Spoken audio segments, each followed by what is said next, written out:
Back part. আপনারা সবাই follow করেন, দেখেন এক্সট্রা ফিতা ডস্টিং দেওয়া আছে। এই ডস্টিংগুলো বাঁধতেও পারবেন প্রয়োজন হলে, আদারওয়াইজ লাগবে না।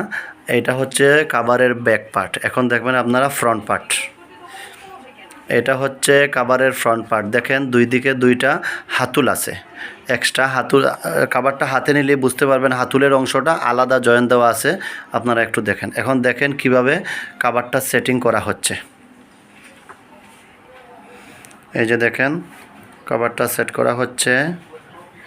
এই যে দেখেন প্রথমে কাভারটা দিয়া ফুল সোফাটাকে কভার করবেন, সেটিংয়ের অপশনটা পরে দেখবেন কিভাবে ফুললি সেট আপ করা হয়।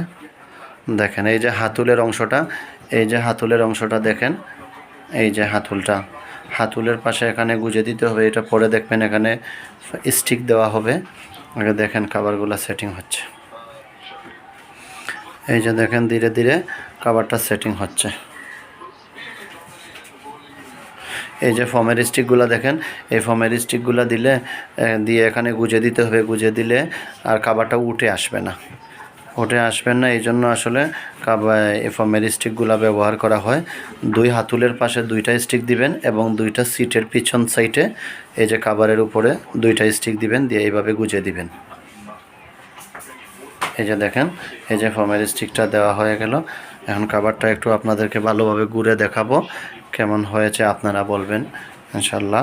মাশাল্লাহ, খুব সুন্দর সেটিং হয়েছে। দেখেন আমাদের ম্যাজিক প্রিন্টের সোফা কভারটা 2 সিটের সোফা কভার সেটিং হচ্ছে। দেখেন এখন আপনাদেরকে আমি দেখাবো সোফাটা ঘুরাইয়া সামন পেছন কিভাবে সেটিং হয়েছে একটু দেখেন আপনারা। এটা হচ্ছে সোফার ফ্রন্ট পার্ট, ঠিক আছে? এটা ফ্রন্ট পার্ট। এখন আপনাদেরকে দেখাবো সোফার ব্যাক পার্টটা। আপনারা দেখেন ফুল আমাদের কাভার ফুল সোফাতে ফুল কভারেজ করা হয়, একেবারে ফুল কভারেজ। এই দেখেন।